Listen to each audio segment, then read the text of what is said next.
response were you even close to anything that could be considered a rational thought?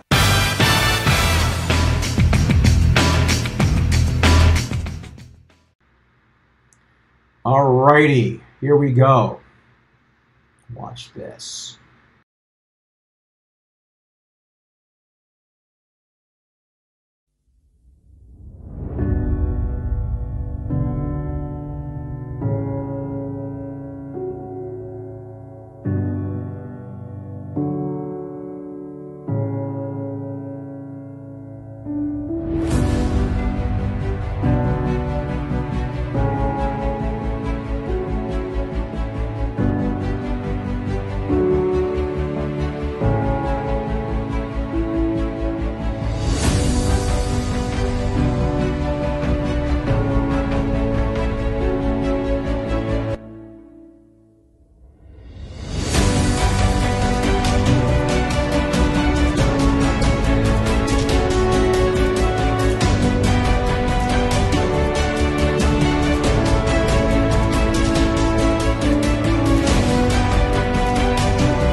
And we are live with the show today, Cocktails and Conversations with your host. That's me, Doug Crow. I have got probably one of the most interesting guests I've had on in quite some time. She's giggling in the background here. I'm going to bring her on in a second. It's not often that I do stuff on current events because I don't watch the news. You know, I'm like, and I try to stay on Facebook. But I'm not immune to what's going on in the world. And so when one of my friends and clients has the credentials you're about to hear, I'm like, holy crap, we have to talk. Master's in communication, PhD in psychology, former law enforcement officer in Chicago. I'd like to introduce my friend and future best-selling author, Ms. Karen Bartuch. How you doing, Karen? Excellent. Thanks so much for that great introduction. Is that all right? Yes, it works. Great. All right. You're hiring. Yeah. Hey, could you tilt your camera down a little bit? You look like a hobbit. Yeah. And we know you're probably like 6 foot tall or something. I know you're not a hobbit. I am so 6 feet tall, yes. See, I'm telling you. Is that better? Much better. Much better. Like a floating head. Yeah, no, it's a beautiful head. Listen, there's a lot I want to cover. I don't really have any agenda. This is called Cocktails and Conversations. I know you have a coffee because it's 3 o'clock in Chicago, but it's 4 o'clock here, so I'm having a gin and tonic, which maybe disguised as tonic water. I don't know. Anyway. Gin and tonic, hold the gin? Hold the gin, that's right. Seriously, there's all this stuff going on, and I'm not sure where to start. So I want to get your maybe broad perspective on this current events, and then we can drill down to 2 or 3 areas I'm thinking about. From all your three experiences, psychology, communications, and law enforcement, there's 3 big things that we can all drive into. But give me your overview on what's going on right now. Yeah, it's such a complex issue, and I try to see it from all different sides. And I do see it from all different sides. And for instance, today the news came out that 2 of the officers that were involved in the George Floyd incident only had 4 days on the job. Jeez. Yeah, and so I was talking to my brother, who is almost a 30-year veteran of the police department. He actually just retired in the wake of COVID. And what are those guys supposed to do? It's a very hierarchical chain of command organization. Right. You have 4 days on the street, which means you have no power, no influence, no authority whatsoever. What are you supposed to do? I mean, so it's just a hard, but then I see it from the other side too, that, a person was blatantly murdered on camera. He's calling for help. I mean, so I see it from all sides. It's just a complex issue, and there's so many tensions on both sides. Right. The problem though that I see is that this happens, there's this huge flare up, and then in a few days, you cannot maintain that level of angst. Nobody can for that long. Right. Maybe some people do. But it's difficult to maintain that level of angst for so long that it's going to die down, right? And then it's going to happen again. So that's the part that I struggle with. That's I think again the sociological, anthropological, cultural angle of this whole thing. Is like, well, yeah, there's these big spikes because we have horrible memory, right? We're like goldfish. We're like, okay, it's craziness. Let me ask you one thing that I was really curious about. This is like a small issue, but it came up. I'm like, wait a minute. You were trained, and we talked about how you got training and real life scenarios and whatnot. And I'm pretty sure you mentioned this, if not, correct me, but the way you restrain somebody can be done in a non-lethal manner. Oh yeah, absolutely. And actually, the Chicago Police Department was really good about talking about Yeah. this excited delirium, where you're high on drugs and you're Right. more at risk. And then also positional asphyxia. They talked about that a lot. So Yeah. there's actually a general order against hog tying people, so where their hands would be behind their back, Right. almost the position that Floyd was in, except his feet wasn't in the tied up as well. Right. They were really big about that in the academy. I mean, they talked about deaths that had occurred, because that's not the first death that has occurred that way. Sure. So they were really strict about that, Chicago. I don't know about other police departments, Right. but they were very strict, and we were very aware of that type of risk when restricting somebody. You have to be. I mean, they could have anything wrong in the world. Asthma, I mean, could have led to that. So you have to be careful. Yeah. And when you're putting somebody in restraints, their stress level is high, their blood pressure is high. There's a lot of things at risk. And really, even though you're taking them into custody, it is your job to then take care of them. Right, yeah, you put your head down, you got to make sure he's safe. Yeah, all those things. Yeah, they're now in your custody, and you have to take care of them. So for 9 minutes or 8.5 minutes or whatever length, it was way too long. Right. I mean, it just was. And I mean, is a knee on the neck a standard restraint method? That sounds weird to me. I mean, no. I mean, I didn't learn that tactic in the academy. Absolutely not. Yeah. I mean, if you study hand-to-hand combatives or mixed martial arts, certainly a choke or something would come up, but that's not something that was taught in the police department. Right. No. Yeah. No. Anybody knows that if you put pressure on the brachial artery and carotid artery, you're gonna pass out, or in this case, die. Right. Because it was autopsy's heart attack. Is that right? From what I read, or something like that. Or? Yeah, I don't, because I know the family had one done too, so I don't know all the facts there. But right. I mean, even if you bring a prisoner into the lockup and they're like, I don't feel good, you have to take them to the hospital. Even if you can blatantly tell they're totally fine, they're young, they're in good health. If they're saying they don't feel good, you still have to take them to the hospital. So you have to. And it's people cry wolf, and that happens, and they know that the hospital is a better experience than the jail experience, so they're gonna say that to get out of jail. But you have to take it serious. You just have to. I mean, even on a human-to-human level, you have to take that serious. Certainly. Okay. Yeah. So because the carotid artery takes out blood flow to the brain. There's the chokehold. It's not asphyxia because the trachea is here, and I didn't watch the video, so I'm uninformed here. I don't know if you watched it or not. I did watch the video. Yeah. Right. Not the entire video, but the part where he's gasping for air, saying he can't breathe, calling for his mother. Yeah. Yeah. I mean, you would have hoped that the other officers would have done something. Yeah. Yeah, but it seemed like they were all in an agitated state, and they were more worried about what was going on externally. I think they thought that the guy had him under control, and let's pay more attention to the crowd versus to the prisoner. Right. Okay. Right. So, yeah. It's just a tough situation. But yeah, that was absolutely not taught in any police academy. In fact, they taught the exact opposite, and to be careful and positional asphyxia. And I even remember that now, years later, that if somebody's on their stomach, regardless of how you're restraining them, they could be at risk. Okay. I mean, think of people who are claustrophobic and how uncomfortable they start to feel. Right. So like that mental angst starts to become physical, and then you're restrained, and then you've got a knee on your neck. There's so many things going on. Yeah. All right, so that's it's no fun. It's funny. We go back to the culture now, because I don't know of anybody who's like, oh, it's not so bad. I mean, everybody thinks this is a problem, right? I haven't talked to anybody who doesn't think there's an issue here. Yeah, I think people agree unilaterally that that's not the right thing. Even the most jaded, hardened cops that I know, that usually maybe aren't in that mindset, are like, it was totally wrong. Yeah. Totally. But there are those police, just like there's people amongst all types of groups that are just bad apples. And if you look at the one officer's background, Chauvin, I think that's how you say his last name. Yeah. He had 18 complaints against him. You know how many I had in 10 years? How many? Million complaints. Zero. And you're still a badass. You should have had at least one, Yeah, I had zero citizen complaints. And I've locked up drug dealers, I've locked up gangbangers, I've done large scale big arrests, I've been involved in big riots and things like that. Right. And I had zero complaints. It comes down to how you treat people. Even if they know they did wrong, but you treat them like a human being, they tend to not complain. It's when you take away their integrity and dignity and respect, then of course they want to come after you and make some sort of complaint. Yeah. I watched the National Geographic thing the other night. It was a drug bust, and this poor guy that they got him at customs, and they tracked the package back to his house.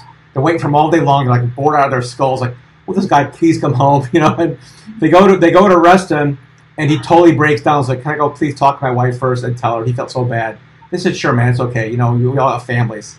So he goes in there with the cuffs on his back and says, honey, I'm going to jail. He got 2 kids, stuff. But they were nice and not just to haul him off. They let him go say goodbye to his wife and kids, so. Yeah, they're human beings. Yeah. I forgot, I was going to make another point.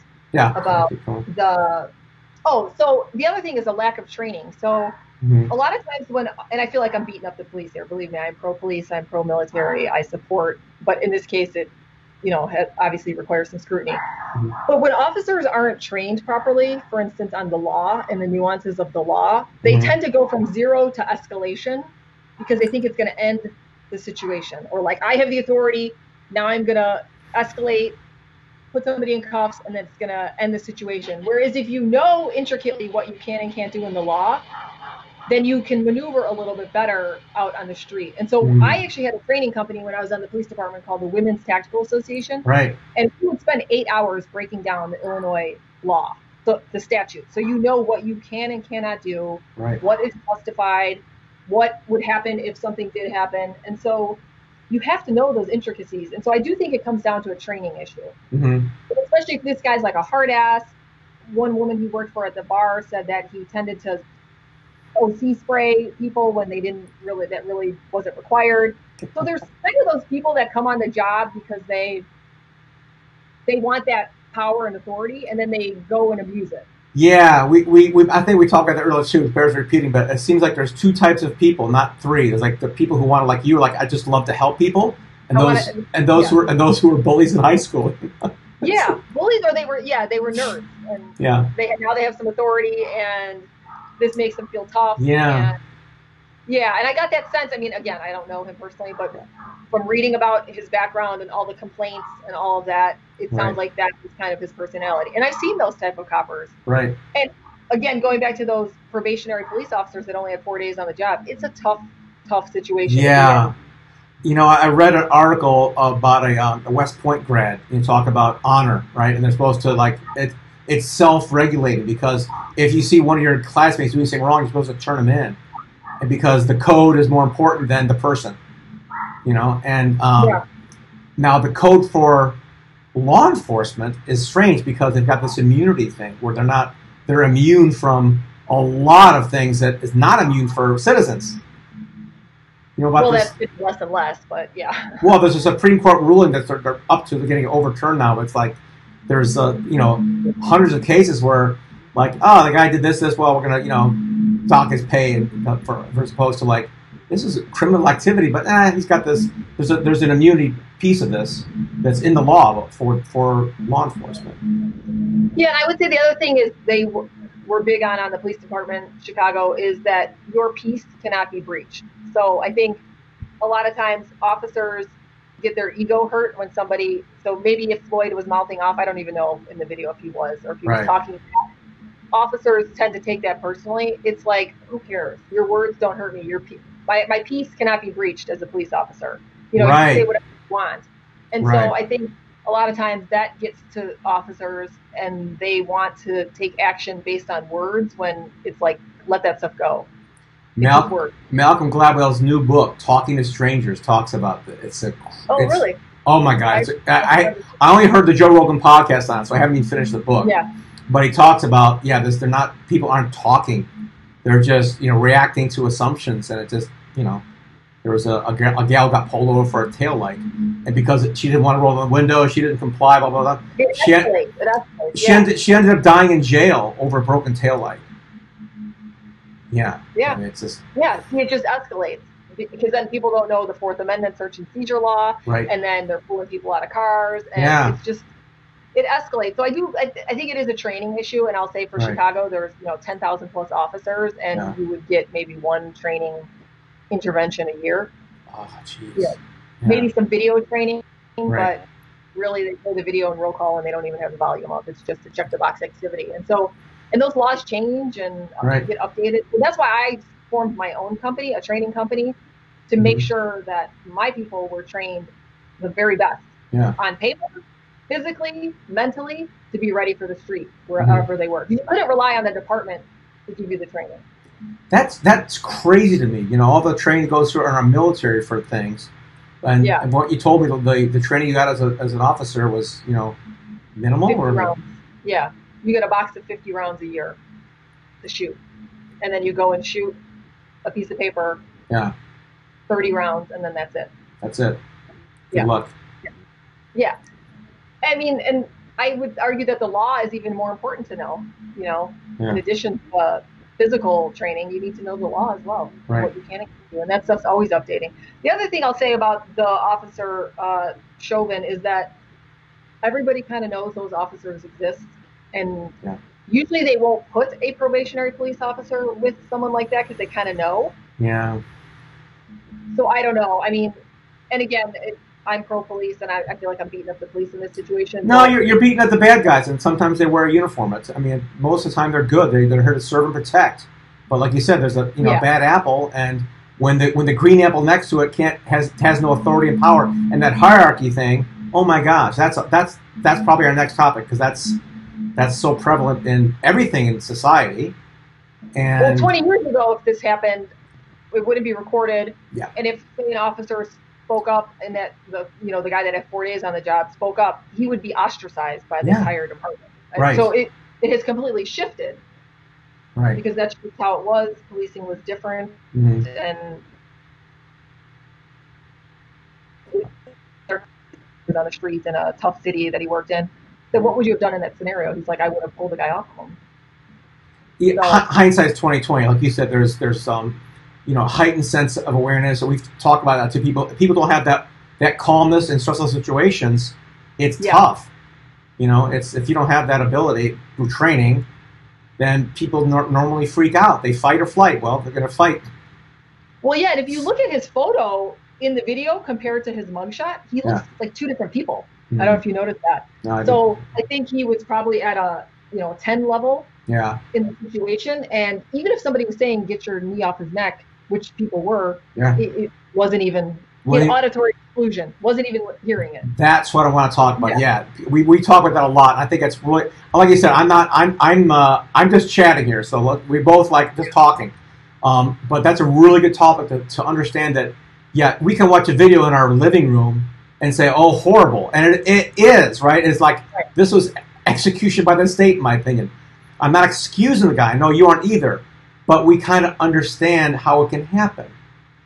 Is that totally? Yeah. And that's why when I had my training company, we did stress inoculation training specifically for that reason. So that if you're describe that, I think people will find this fascinating.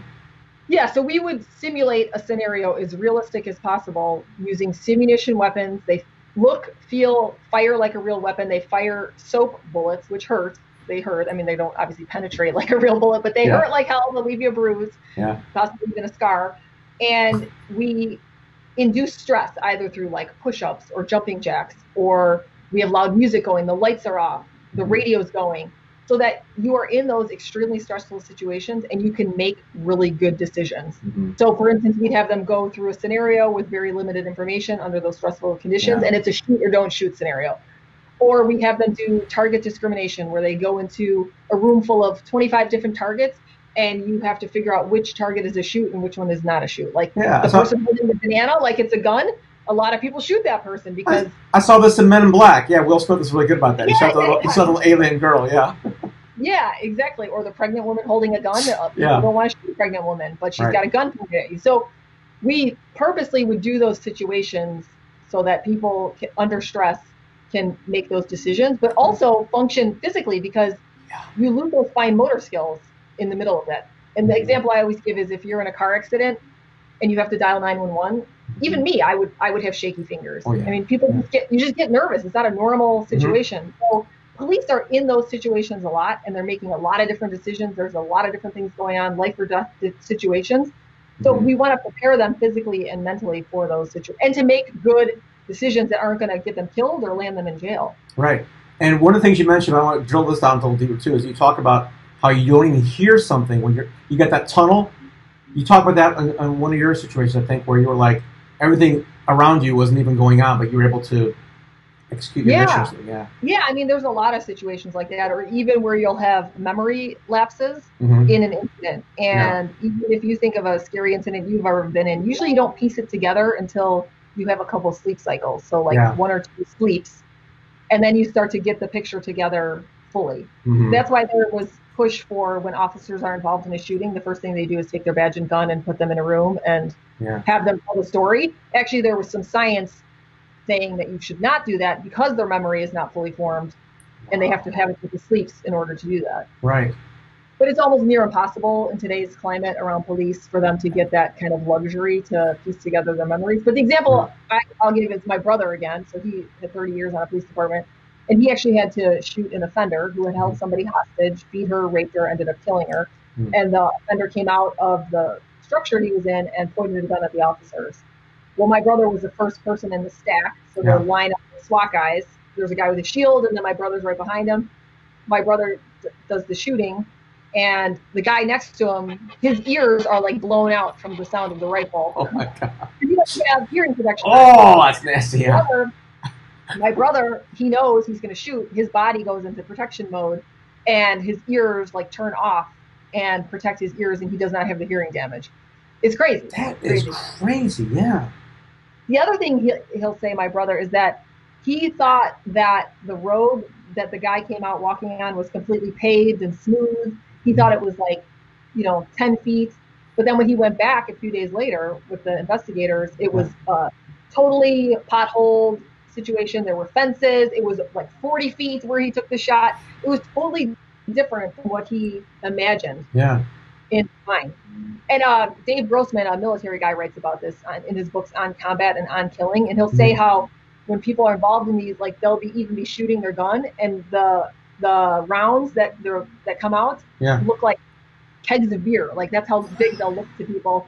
Wow. Because it's in like slow motion. Like your mind slows down and almost puts you in slow motion. You get tunnel vision, you get the auditory exclusion, you get the fight or flight. There's a lot of things chemically that go on with your body. It's fascinating. Yeah, certainly. Okay, Dr. Bartuch, she loves this stuff. Well, I love the neuroscience behind it. Yeah. No, it's good. Yeah. And I think that's just important to train. Like you can have these big macho guys or gals on the job, but you need to be mentally prepared too. Right. Okay. It's not just a physical thing. Yeah. Police work requires critical thinking. I think maybe and fast. You can't sit and you can't sit and debate it. It's got to be binary. Yes, no, right? Yeah. And that takes experience. That takes training, and it's also a perishable skill. I mean, I've been kind of out of it for a while. I'm sure if I went and did some of these trainings, I'd be terrible. Yeah. Just because I've been out of that life for a while. Right. Yeah. But yeah, it's. I do think it's a disservice on the training side from the police departments. Right. Yeah. And what about from the master's of communication, Karen? Socially, I mean, what's going on with our people out there protesting or rioting, whatnot? You have a take on that? I worry the precedent that it's set for the next time there's some grievance that people have. You cannot have that state of civil unrest. I mean, there were threats that they were going to come into the residential neighborhoods. That would have been horrific all around. There would have been a lot of bloodshed. Right. So I get it. People are upset. I just don't see how the correlation between looting and rioting is going to solve anything. Well, yeah, no, I don't think anybody. There's no logical, reason for that. That's just opportunity or something nefarious, It seemed more about money and product and what they're going to do with the goods that they stole, and less about George Floyd. And the other thing I'll say about that, and the other thing I kind of struggle with, and I know I'm going to get beat up for saying this, is that Memorial Day weekend there was like 90 people shot in Chicago, and I don't know how many homicides out of that. And nobody's talking about that. Yeah. It's the one incident where it's police on citizen that gets talked about. So I kind of struggle with that because there's that many people shot and killed daily in Chicago that nobody's talking about. You're not going to get beat up for that. That's another article I read. I wish I could pull it up. I lost it. It's something about proximity awareness. When something's close to us, we have a more of an emotional tug to it, right? If somebody falls in the lake and drowns, in Holland, I don't care, right? If it happens in my neighborhood, I'm going to talk about it and feel bad. Yeah. So there's something about that proximity and video nowadays, and the whole body cam thing has come out now. That's just, is that, what's your position on the body cam thing for officers? I think it's a good thing. Yeah. I think it saves more officers than harms them. Yeah, I think it's a great thing. And most progressive officers would say they'd rather have the camera, and at this point would feel uncomfortable without the camera on, because there are a lot of false complaints. There are a lot of things made against police officers that the camera helps clear up. Nice. So, I always liked the camera. I was fine with the camera. Well, of course you are. You look fine on camera. It's fine. Oh, I'm sorry. Point another way, of course. Yeah. And so I'm not saying that the George Floyd incident isn't terrible and shouldn't have attention. It should, but also should the scenario that's going on in Chicago and other cities as far as crime. Yeah. I mean, 90 people shot in one weekend is ridiculous. Yeah. It's nice out this weekend. I have a feeling it's going to be even more people shot. So we should talk about the George Floyd, but we should also talk about that as well. Yeah. Well, I mean, Karen, obviously the solution is just, more gun control, right? I know how you feel about that, so I can bring it. I think that the gun control argument is gone now, because the fact that people were threatening to come into the suburbs and residential areas of the city, you haven't heard a peep about gun control. And I don't think you're going to, because the first thing that happened were people were calling me saying, do you have guns I can borrow because they're coming to my neighborhood? And I'm like, I'm not a gun dealer. There's no rental here. So I think that argument's out the window. And I was pro-gun in Chicago, pro-Second Amendment before concealed carry was even allowed. Yeah. Because I'm a female. I'm tall, but I'm smaller stature. So I wanted to be protected. The police are minutes away when seconds count. And so I want to take it into my own hands to protect myself. Right. And I think the gun control discussion is out the window at this point. Yeah. I mean, people were hunkering down, ready to go if something were happening in the neighborhood. Yeah. You have to. You're setting such a terrible precedent. I can go break into the Louis Vuitton store. Of course, I would love to go break into the Louis Vuitton store. It's just a terrible precedent, though. I mean, anytime anybody has any sort of grievance, if that's the norm, that's crazy. Yeah. You think it's other forces at work there? I see these pallets of bricks and stuff. What's your opinion on that? I don't know. I don't know about that. I definitely think it's tied to election. So, but all those other conspiracy theories, I just don't know. I guess I wouldn't say anything's out of the question, but it's hard to say. Wouldn't be surprised, but not doing a whole lot of research right now. It's not really important to me. Yeah, I'm not at the tinfoil hat just yet. I'm trying to have a little bit more of a positive outlook and control what I can control. Yeah. But it is timed with the election, and and now we anything about COVID. And right. And people are, they're protesting against violence. It would be odd for that mindset. Hey, this guy was, executed, the citizen executed in the street by the state. All I can think of is like my daughter went and protested in Glen Ellen. I'm like, go for it. I'm sure, just make sure you check your 6 and have an exit in case somebody shows up there. Yeah. But somebody. It was fine. Yeah, she was fine. Yeah. Okay. I didn't find how many people, but it was peaceful there. Yeah. It's Glen Ellen. Glen Ellen. Yeah. I mean, and I think a peaceful protest is okay. Yeah. Well, I get a lot of images of officers and protesters holding hands and putting their shields down and saying, "Yeah, I'm with you." They're there to keep order, but they understand the emotional part of this, right? Yeah, and I think that's really important. And if you look at social psychology, there's studies that have that. Even if you take a group of people who don't know each other and you put some on team A and some on team B, they are going to go at each other just from a social psychology perspective. So the fact that we have citizens versus police, it's just sort of natural to be competitive against each other because you're automatically in two different groups. I want to hear more about that. You can cite a study or something like that? It just sounds crazy. I mean, I don't know the exact study offhand, but there's a lot of studies about that where even random people, and you put them in Jersey A, Jersey B, they're going to go at each other.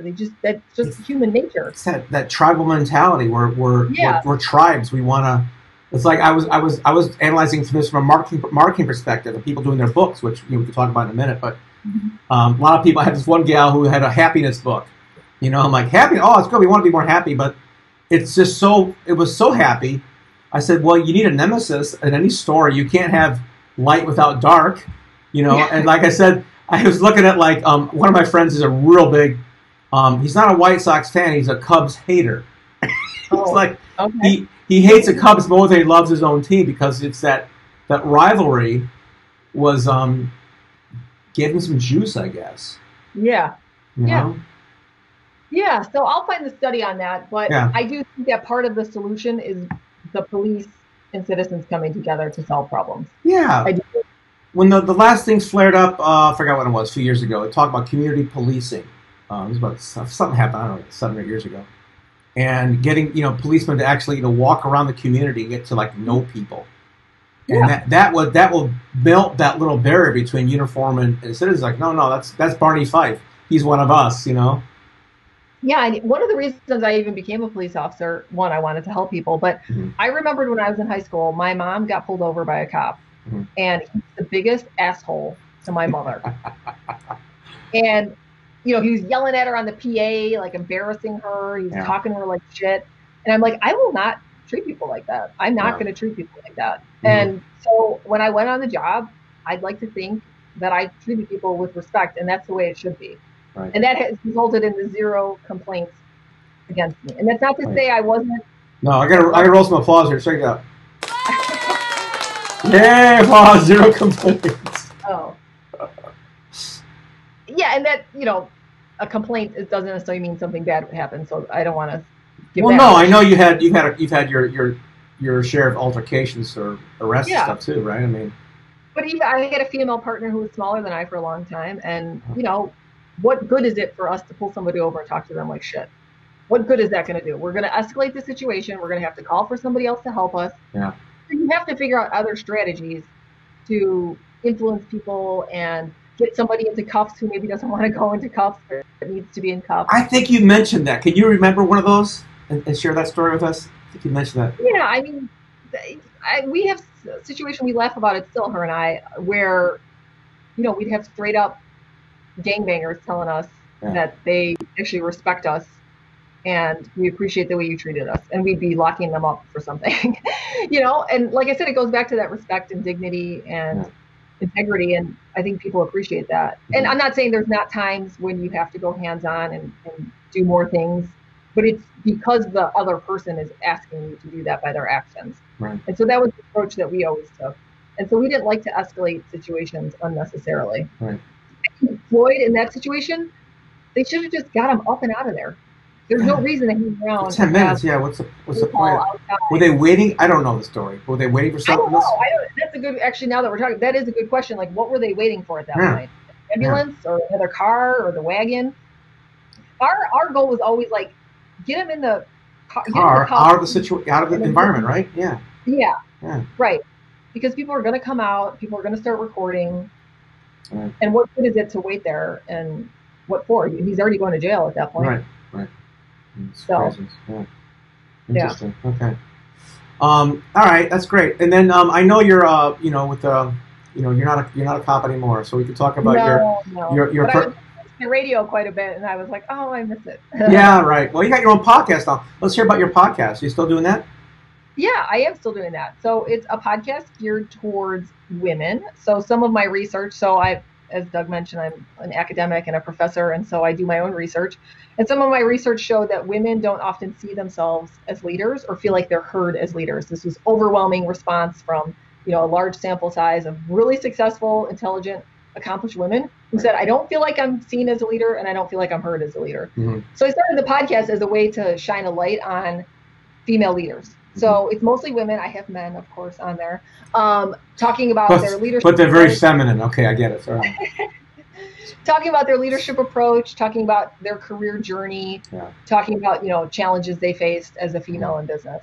Right. And it's gotten really good response. And, I think it's a good discussion because leadership is one of those like fuzzy, nebulous words. It's a massive word with a lot of meanings, right? Yeah. So we kind of break it down, by definition and what's worked, what doesn't work, what works for women versus what works for men, because there's nuances there, and kind of cover all of that.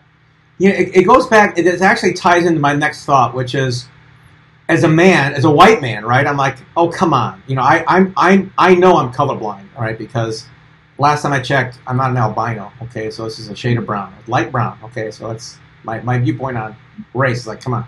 And when I hear about women's inequality stuff, I feel like, oh, come on, really? And like, come on, we've had, women in power, women CEOs, Meg Whitman at eBay, blah blah blah. But then you've told me some stories, and a couple other clients told me some stories, and I can't believe them. The dumb things that come out of people's mouths in 2020. Yeah, and listen, my stance is to be so good they can't ignore you. I'm not saying I want a special handout or pick me because I'm a woman. That actually would be a disservice to women. Right. So my stance is to be so good, get the things you need, the skills, experience you need, and then be so good they can't ignore you.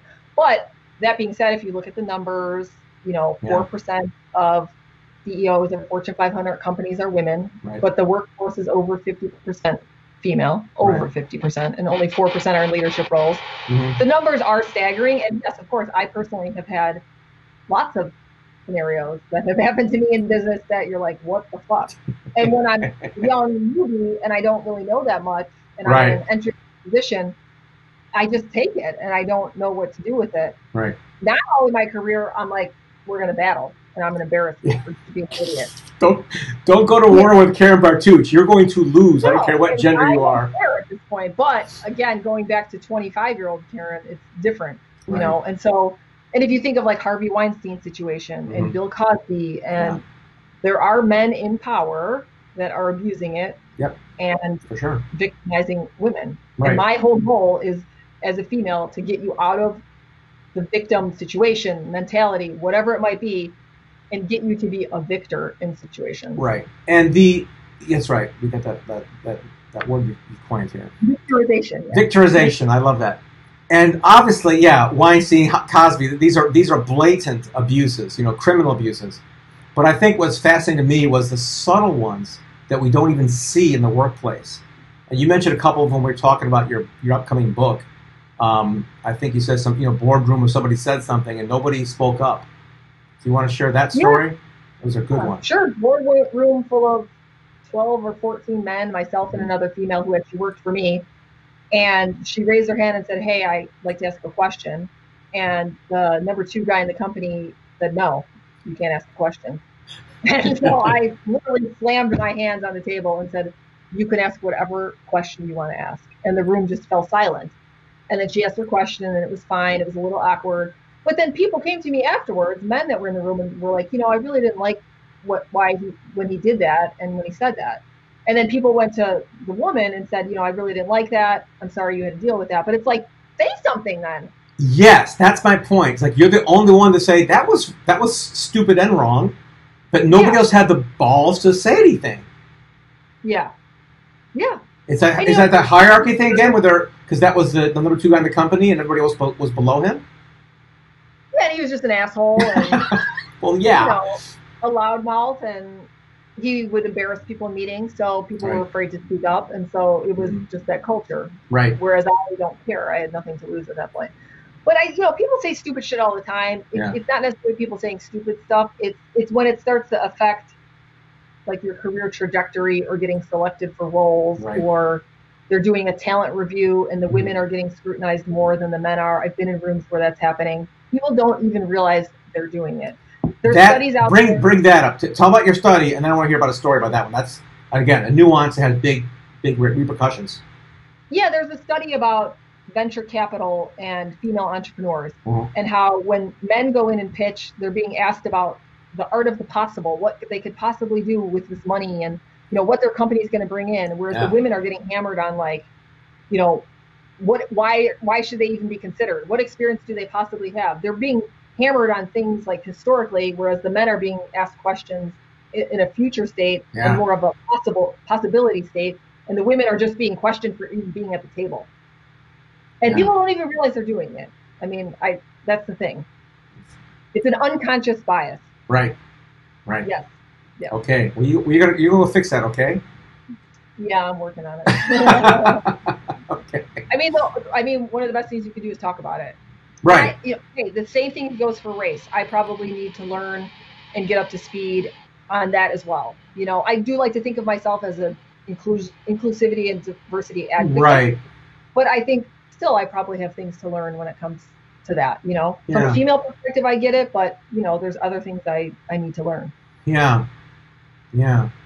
When I was talking to one of my other, exceptionally liberal friends on Facebook the other day, and he made some statement. I'm like, oh, good job on being divisive. He's like, oh, I call him to see him. I'm like, yeah, I'm sure Martin Luther King and Gandhi did too, but he didn't you sound like a nan.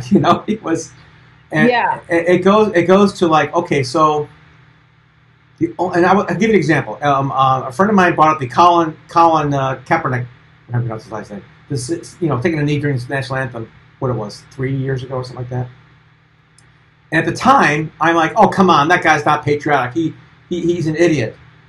And my black friend said, well, Doug, do you know why they have the national anthem at the stadiums? And you know when it happened? When it started?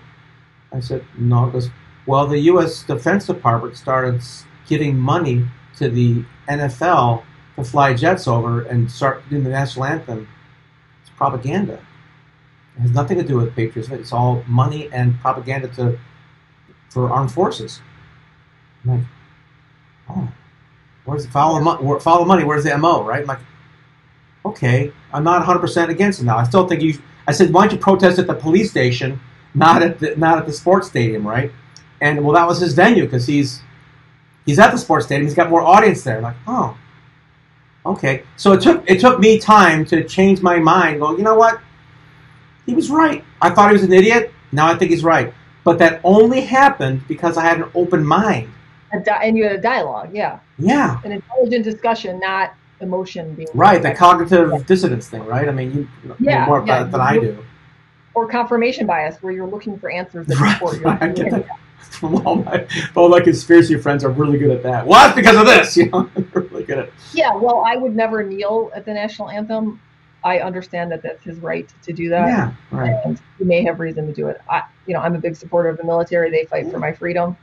And so I would never do that, but that's not to say I can judge somebody else for doing it. So right, yeah, it was his venue, his thing. I'm like, okay, fine, I'm not gonna. Interesting stuff, man. Yeah. Okay, so your podcast. What's the name of your podcast? Victorization. Victorization, not victimization. We're enunciating correctly here. Victorization. Spell check tries to correct it back to victimization, and that's what I'm trying to get away from. Right. Yeah, and that goes back to the police department. So when we did a lot of tactical training and combat mindset training, even when we started to train civilians, we would say that the bad guy's looking for a victim, not an opponent. Right. Even a school shooter. Think of an active school shooter. They're going into a school because it's full of targets. Yeah. Easy targets that are unarmed. And studies even show the second they're confronted by a teacher or a police officer, they either kill themselves or are killed. Whoa. So the bad guy's looking for victims. Right. And so if you carry yourself in a different way and you get out of that mindset, it changes your world. And so that's kind of the mindset that I want for women to have is like, let's not let these things happen to us. Yep. And I'm not saying there aren't true victims out there, because there are, for sure. But I'm saying let's take the onus on us a little bit more. Yeah. Prepare ourselves, not that it's a battle, but prepare ourselves mentally and physically for what may or may not happen in a work situation. Right. Business is tough, Right. There's going to be bad guys, there's going to be bullies. But you have to learn to stand up for yourself and be assertive and take a stance and have a voice and know who you are as a leader. And that's kind of what I'm preaching. And I'm not saying I'm perfect at it either, No, we have all our opinions about different groups, right? The Democrats, Republicans, Black Lives Matter, blah, blah, blah. There's all these big groups, but if I find one chink in the armor, does that mean the whole group is wrong, or should I dismiss them? No. And I think the same way all black people don't want to be judged the same way. No. All police officers don't want to be judged the same way. Right. Yeah. Yeah. And all men, white men, shouldn't be judged the same way. That's right. I'm a minority now, I think. I've had great male sponsorship from, white men. Right. So I've had great sponsorship on that side, Yeah. and you need to have that actually in order to succeed. Right. So, yeah. and I'm not out to alienate groups or people or individuals, but I will judge you subjectively if you're an asshole or not. Okay, I'll be polite. I'll be polite. Yeah. But yeah, again, it's because people say dumb shit all the time to me, even still at this stage of my career. But it's when it starts to affect you being selected for roles or special projects or things like pay or things like that. Right. Yeah. I was listening to a Jordan Peterson thing talk about white privilege, whatnot. My daughters, if they watch this, are going to yell at me, but they're like, yeah, white privilege. It's like, okay, maybe there is, maybe there isn't, but there's also tall people privilege because tall people do better than short people. Oh, there's also, thin people privilege because fat people are looked down upon. Or what about people who are smarter? I mean, do you want to make equality for everybody who's like, no matter what their intelligence level is? You want the average guy working on your cataract surgery, or do you want the best? Yeah, your brain surgery. Yeah. Yeah. So I saw an interesting tweet from a black female who was like, I don't like the term white privilege because that automatically puts me in a inferior position. Right. Yeah. Yeah. I have not experienced that. I just have my own feelings, and I have plenty of friends, and went out with a black girl. I'm like, come on, this is just all brown, light shade, dark shade, but no one's. I don't have any albino friends, so I'm sorry, I'm not white. I don't know. Yeah. It's just me. I mean, but I do want to see it from the other side because I do too. Yeah. That. Well, I'm open to conversations. We'll get another person of color on the show and talk more about this because I want to know more, so I don't say something stupid. Because I agree. And I also want to, if there's injustice, I want to help and be part of the solution, not part of the problem. Right. For sure. Yeah. And that's the one thing that this is why I'm sort of like haven't watched the news and like 90% off social media now is, no one's doing anything. They're all just yap. It goes back to that bias thing, right? The confirmation bias. Like, who cares what you think? I don't. And I bet in 2 weeks nobody's talking about it to the degree that they're talking about it. What's that? Talk about what? In 2 weeks, nobody's going to be talking about it. I hope not. I mean, I hope so. I hope no one's talking about it in 2 weeks. Well, I think it's time for action. Yeah. Well, that immunity. I wish I pulled the article. I didn't pull it for a call here, but I read it, and they cited like 12 cases of, immunity for officers, egregious breaches of our Constitution stuff. But they have this immunity clause where they're able to like get out of a lot of things. One example, I remember this one. They went into a drug dealer's house, right, and they found $250,000, and $50,000 went into the lockup, and $200,000 is gone, and they knew it. They knew they took it. Like, well, no, nothing. Oh, good. I mean, it's like, okay. So, was it drug? They didn't talk about the prosecution part of how the money was found, but the fact that it was stolen and then nobody cared and nobody got punished for it is like, okay, they're immune from punishment for theft. My experience is that that's a huge deal. And yeah. I wouldn't even. So when you get on shift, you get your squad car keys. You go and you look at the squad car. You look at the back where the cage where prisoners are held. Yeah. If there was 50 cents on the floor, I would not take the 50 cents. Wow. So, and they do integrity checks on the police department. They test you. They'll leave things there. Yeah, they'll leave $100 bill to see if you take it, or they'll leave a handgun, I don't know, or drugs to see what you do with it. So the way I policed and the people around me would not be, and it would be a huge deal if money went missing. Yeah, and they would do a big investigation for that. Right. From my experience, right. Not saying it doesn't always happen, and people aren't smarter in the system. It goes back to the bad apple thing. Nothing's perfect, and it's just there's got to be a way to refine the orchard so we don't have as many bad apples out. So, yeah, I agree. I mean, I think it's a selection process and a deselection process. It's hard to fire a police officer because they're in a union. Yeah.